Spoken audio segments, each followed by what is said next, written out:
BoobTube. Good evening, good morning, whatever it is right now. It's time for a comics review. Now, I'm a little late in from when I normally post these because I usually do it in the middle of the month, but there was a lot of issues when I dropped by Heroes at the beginning of August, so it took me a while to work through them, but I have done so, and let's get right into it. First up, a Teenage Mutant Ninja Turtles annual, and this one was solely focused on the Rat King. Basically the story was he's one of 8 siblings, and he mentions them all. It's Man Moth, some drunken toad guy, Jaguar, and then Kitsune, and then a few others. And so he goes and visits all of his siblings and says, "Are you ready to resume the family game?" And it's all mysterious and stuff, but he keeps getting rebuffed by them, and they're like, no, the game's, we're beyond that, whatever. So you don't really know what's going on. And then in the end, after he's rebuffed a million times, he goes and enlists the aid of a few other people that aren't his siblings. And it is an Utrom of some sort, Baxter Stockman, and then the girl that leads that company, and she's pink and she looks kind of like the devil or whatever. And he reveals that he is gonna, with them, unleash the Armageddon game. So obviously some sort of trouble is coming the Turtles' way with whatever the Rat King has up his sleeve. So pretty interesting issue just to know kind of more backstory into the Rat King and his kind of life and whatever. And also kind of mysterious, leaves you wanting a bit more. So good issue. Next up, issue 119 of the regular ongoing Teenage Mutant Ninja Turtles series. In this one, a rally in Mutant Town is about to happen with the Turtles and Sally and all those guys speaking out against Hob and what he's done to all the mutants in Mutant Town. In the meantime, while that's in the works, it hasn't come up yet, but it's going to happen soon. Raph goes out one night on patrol or whatever, and little Lita and the Weasels go out and follow him, and they run into trouble when they find that human reporter in Mutant Town, and but they're set upon by some mutants, some nasty mutants that shoot her, and the Weasels attack and everything, and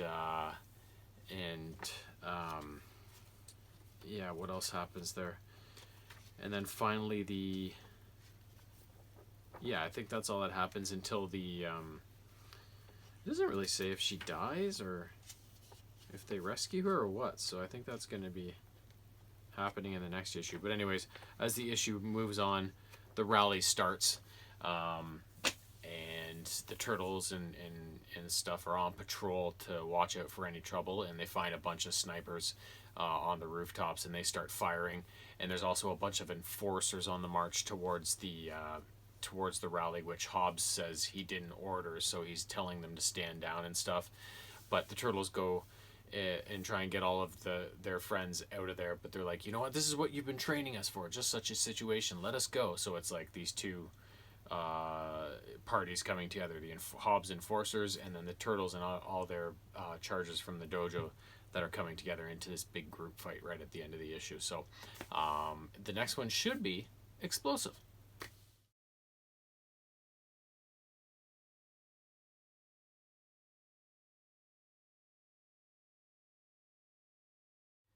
Next up is Transformers, and we got a lot of it.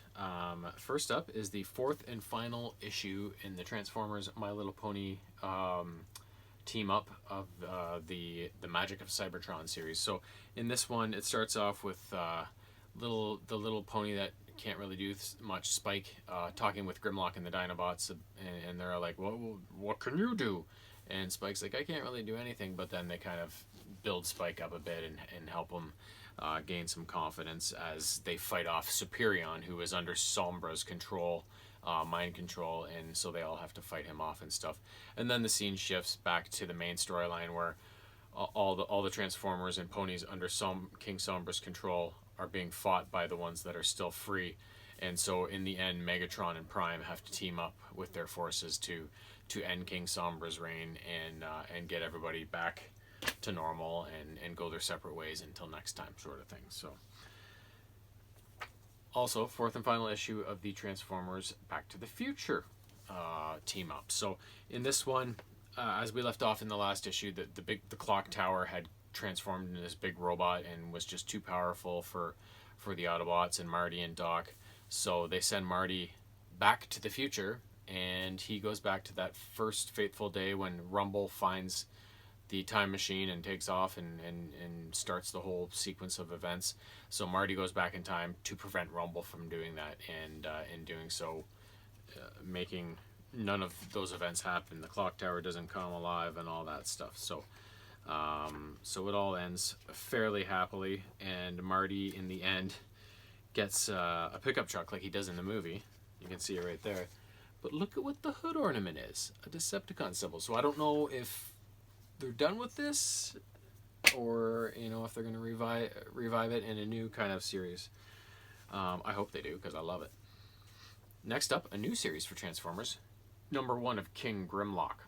So in this one, it starts off and the Autobots are in the middle of some sort of battle, and Optimus and Grimlock are arguing back and forth because Grimlock thinks Prime's too soft and he thinks Grimlock's a better leader, the usual thing. When all of a sudden Grimlock, something happens to him, some sort of energy comes along and he gets warped to this prehistoric time or something like that, where there's all these prehistoric animals he's got to face down, and then all of a sudden these sentient beings come out of the woods and say, "Oh, can you help us? This golden dragon has been tormenting us forever, and we think you're the one to save us," but Grimlock doesn't want to have anything to do with it, sort of thing. And in the end, I can't remember if he fights them or not.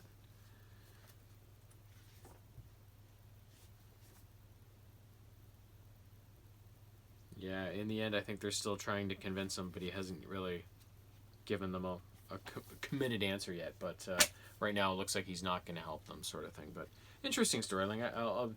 There wasn't much that actually happened in that issue, so I'll be interested to see how that unfolds as it goes along. Next, #6 in the current Beast Wars comic. We last left off the Maximals and the Predacons were facing off outside the Autobot Ark and about to do battle. The battle had just started, so this continues to rage, and in the meantime, inside the Ark, Rat Trap is fighting down Tarantulas, eventually gets this big suit of power suit, like the alien armor suit, power loader, whatever it is, and fights Tarantulas off and knocks him out of the Ark and back into the main fray. And so the Maximals come up with this plan. They get the Ark's onboard security systems back online, which creates a force field around the Ark, but it's keyed to only Maximal life signs. So Dinobot, who has come over to the Autobots, is on the outside of the force field looking in. So he's left out there with all the Predacons, and he's set to take them all on when he doesn't count enough Predacons, and Tarantula sneaks up on from behind after his battle with Rat Trap and then runs him through with a sword. And so then the Predacons leave after that, and they save Dinobot, but Dinobot wants to leave the Maximals because he's like, well, I'm useless now, I can't fight anymore, I've just been damaged severely. And Optimus is like, no, stick around, like, you're a good addition to our team and you have lots of knowledge, and stick around. So he convinces him to stay around, and we'll see what happens with Dinobot now officially on the team. Next, Transformers Escape, #5. The Insecticon bombardment of Darkmount has started, and what's the name of the guy that runs Darkmount? I forget.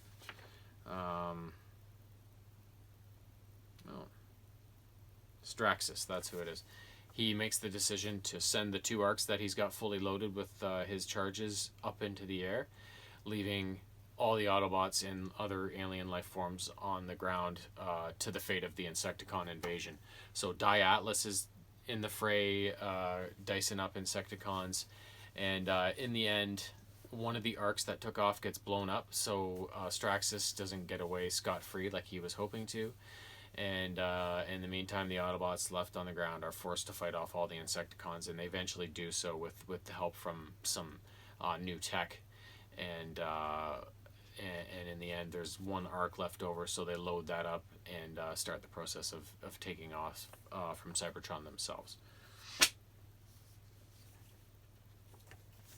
issue 32 of the regular ongoing Transformers series. And where we left off, Perceptor had been experimenting with technology he'd gained from Skywarp and his warping abilities, and he sent Jumpstream warping around, and she ended up going to this alternate universe where Megatron was known as Exarchon and had won the battle, and the Autobots had lost. So she gets captured by Exarchon, but Bumblebee and Powerglide and another Autobot attack and free her and take off with her, and basically it's just their kind of quest for survival after rescuing her, and in the end we see Skywarp kind of in containment, but struggling to get free and begging to be let free. So there's obviously something that's going to happen there. And then also we see Cyclonus rush to a medical center on Iacon, where he checks in on Provoke, that Transformer that had been found in the wreckage of when all the Titans crashed. And he goes to check on her and see what's up with her, because he obviously had some sort of connection with her. Also, number 33, I picked up at the same time.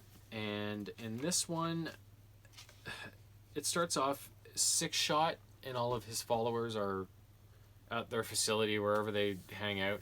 And there's these, like, cage matches, or wrestling matches going on.